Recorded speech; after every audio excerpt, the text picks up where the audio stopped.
Hi guys, this is me Prithviraj Saxena on the my YouTube channel student foundation. आज की इस video में हम आपको बताएंगे प्रेजेंट परफेक्ट कंटिन्यूअस टेंस के बारे में। ओके, तो यहाँ पे देखिए लिखा गया है कि प्रेजेंट परफेक्ट टेंस में यानी कि उसकी पहचान क्या होती है। रहा है, रही है, रहे हैं आदि शब्द जब आते हैं किसी हिंदी वाक्य के अंत में तो उसको क्या कहते हैं कि मतलब कि उसका ट्रांसलेशन किस टेंस में होगा, प्रेजेंट परफेक्ट टेंस में होगा। परफेक्ट कंटिन्यूअस यानी कि परफेक्ट उसके बोलते हैं कि यानी जो चीज़ एकदम पूरी तरह से अच्छी तरह से हो चुकी हो। ठीक है ना। तो अब देखिए इसमें क्या है, हेल्पिंग वर्ब कौन कौन सी आती है, have been and has been. तो हैव बीन किसके साथ लगता है, आई वी यू दे, यानी कि प्लूरल के साथ क्या लगेगा, हैव बीन लगेगा। और ही सी इट सिंगुलर के साथ क्या लगेगा, हैज़ बीन लगेगा। और इसमें जो है वर्ब की फर्स्ट फॉर्म में क्या जोड़ देते हैं, आईएनजी जोड़ देते हैं। क्या जोड़ देते हैं, आईएनजी जोड़ देते हैं। ठीक है। अब जो इसमें एक चीज़ और आती है, यानी कि इसमें जो है निश्चित समय और अनिश्चित समय आता है। तो निश्चित समय के लिए सिंस लगाते हैं और अनिश्चित समय के लिए फार। तो निश्चित समय का मतलब कि जैसे कोई ईयर दे दिया हो, यानी कोई वर्ष दे दिया हो, जैसे मतलब कि 2000, 1998 ऐसे दे दिया हो तो वो निश्चित समय होगा। या फिर सोमवार से, मंगलवार से ऐसे दिया हो तो वो भी निश्चित समय होगा। और सुबह से या फिर शाम से या फिर रात से दिया हो तो वो भी एक निश्चित समय होगा, तो उसके लिए भी सिंस का यूज़ करेंगे। और उसके बाद फार का यूज़ किसके लिए करेंगे, अगर कहे कि मतलब कि 15 मिनट से या फिर 2 दिन से या फिर 3 घंटे से या फिर 2 महीने से, 2 साल से ऐसे दिया होगा तो यानी कि वो एक अनिश्चित समय है, उसके लिए किसका यूज़ करेंगे, फार का यूज़ करेंगे। अब हम जो है अफर्मेटिव सेंटेंस का ट्रांसलेशन बताते हैं इसके लिए।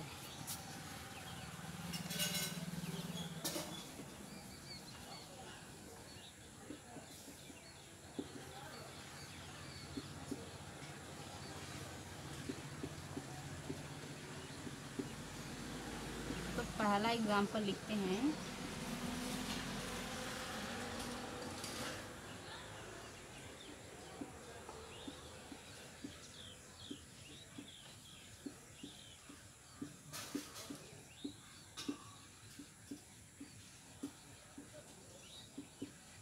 वह सुबह से पढ़ रही। अब देखिए इसमें आया है सुबह से, यानी कि ये कि निश्चित समय है।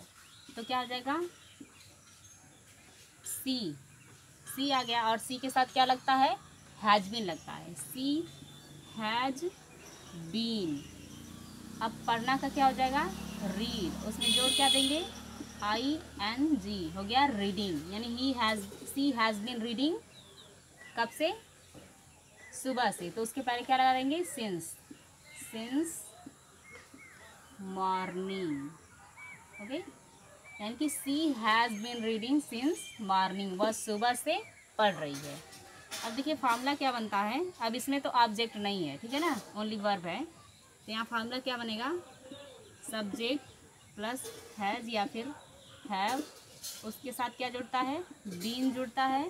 फिर इसके बाद जो है क्या जुड़ेगा, वर्ब की फर्स्ट फॉर्म में आईएनजी जुड़ेगी। इसके बाद जो है सिंस या फिर फॉर जुड़ेगा। इसके बाद जो है क्या जुड़ेगा, ऑब्जेक्ट जुड़ेगा। ओके, यही है इसका फार्मूला।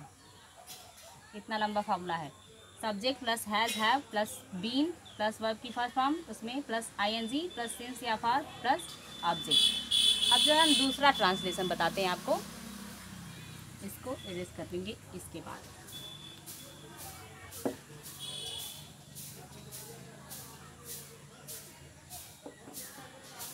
जैसे दूसरा सेंटेंस हो गया कि जैसे मान लीजिए कोई अनिश्चित समय बताते हैं।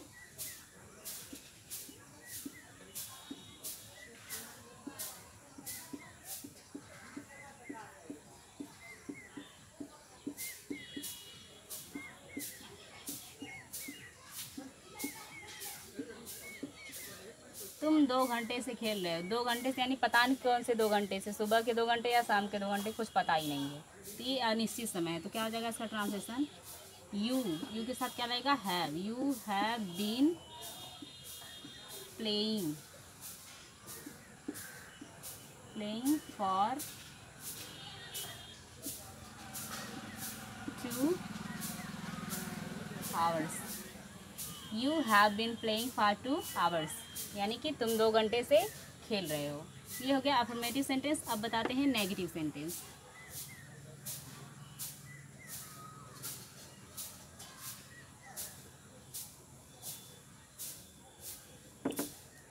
तो नेगेटिव सेंटेंस का फार्मूला आता है सब्जेक्ट प्लस हैज या फिर हैव प्लस नॉट, यानी हैज हैव बीन के बीच में नॉट जुड़ जाएगा, not plus been plus verb की फर्स्ट फॉर्म प्लस आईएनजी, इसके बाद क्या जुड़ेगा प्लस सिंस या फिर फॉर प्लस ऑब्जेक्ट, यानी ये है उसका टोटल फार्मूला।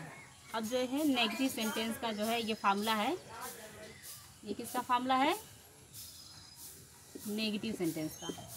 तो अब इसमें ट्रांसलेशन करते हैं हम पहला।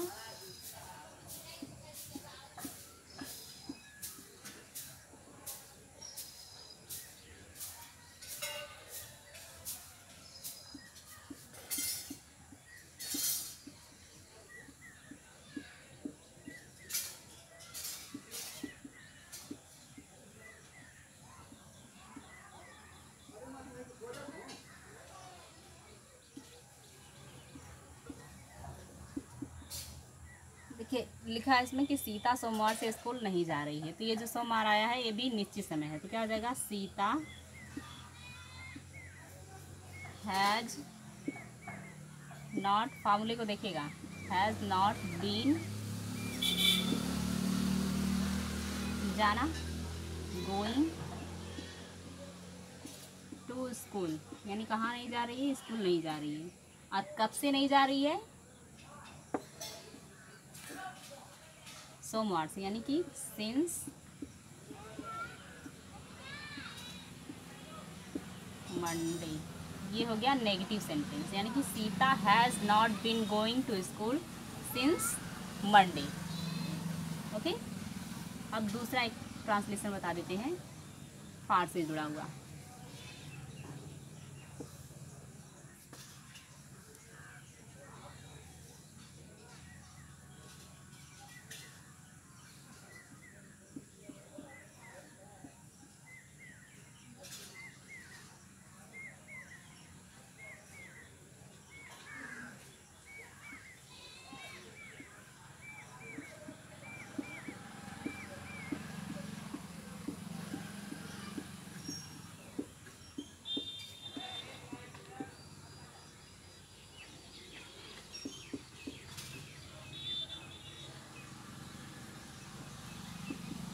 इसमें लिखा कि गाय 20 मिनट से घास नहीं खा रही है।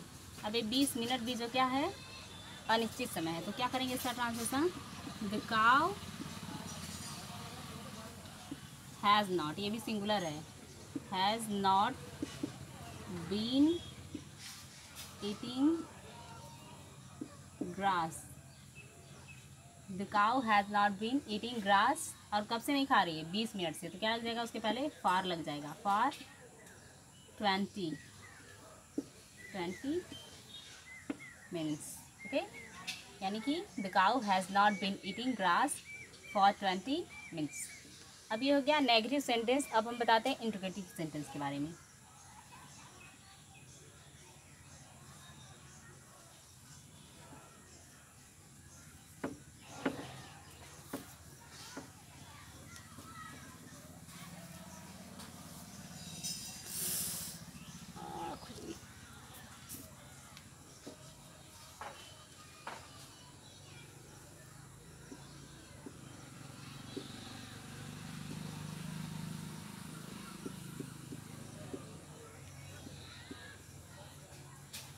तो देखिए इंट्रोगेटिव का फॉर्मूला क्या बनेगा,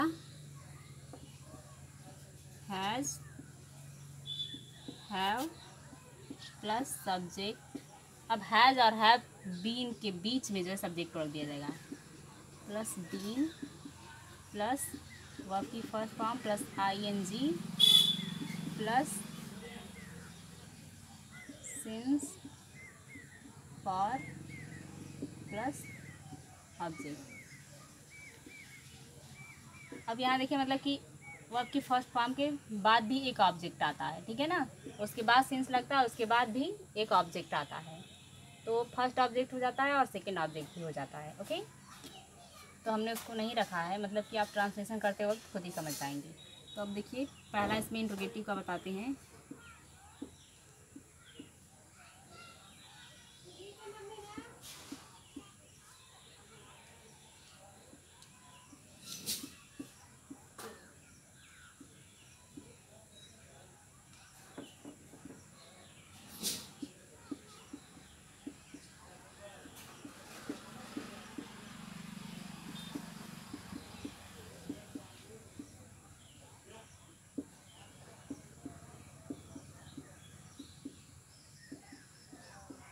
अब देखिए इसमें क्या लिखा गया, क्या वे 2 सप्ताह से क्रिकेट खेल रहे हैं। तो 2 सप्ताह मतलब पता नहीं कौन सा सप्ताह है, पता नहीं ये मतलब कि कौन से 2 सप्ताह से, सोमवार से कि मंगलवार वाले से, पता नहीं है। तो यानी कि ये जो है अनिश्चित समय है। तो क्या ट्रांसलेशन करेंगे, अब यहाँ पे दे आया है, यानी कि इसके पहले क्या रखेंगे, हैव, उसके बाद क्या रखेंगे, सब्जेक्ट हैव दे, उसके बाद क्या रखेंगे, बीन रखेंगे, हैव दे बीन प्लेइंग। अब इसमें डबल ऑब्जेक्ट आया है ना, एक क्रिकेट है, दूसरा 2 सप्ताह है। तो प्लेइंग के बाद क्या रखेंगे, cricket. Have they been playing cricket for 2 weeks. क्या हो गया, have they been playing cricket for 2 weeks, यानी कि अब ये 2 सप्ताह से क्रिकेट खेल रहे हैं। अब दूसरा बताते हैं प्रश्नवाचक शब्द का ट्रांसलेशन।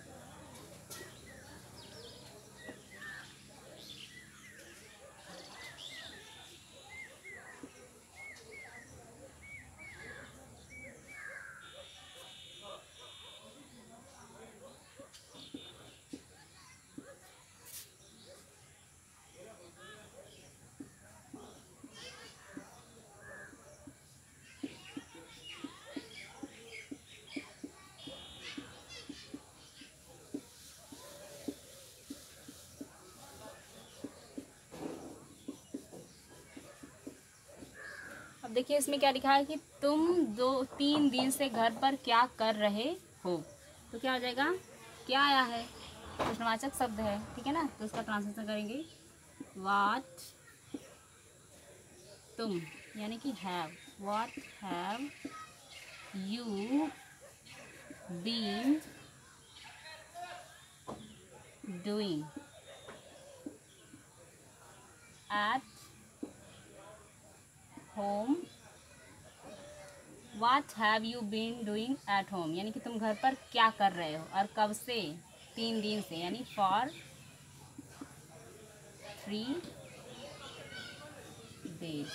ओके, क्या हो गया, What have you been doing at home for 3 days, यानी तुम 3 दिन से घर पर क्या कर रहे हो। यानी ये हो गया complete present perfect continuous tense. यानी इसमें कौन कौन सी हेल्पिंग वर्ब होती हैं, और उसमें और कौन कौन से चेंजेस होते हैं, यानी कि निश्चित और अनिश्चित समय होता है, उसके बारे में हमने आपको बता दिया है। आई एम श्योर कि ये चीज़ आपको अच्छी तरह से समझ में आ गई होगी। ओके, अब हम नेक्स्ट वीडियो में बताएंगे किसके बारे में, पास्ट टेंस के, पास्ट इंडेफिनिट टेंस के बारे में बताएंगे। ओके, तो आज की वीडियो में बस इतना ही, अब मिलेंगे आपको नेक्स्ट वीडियो में।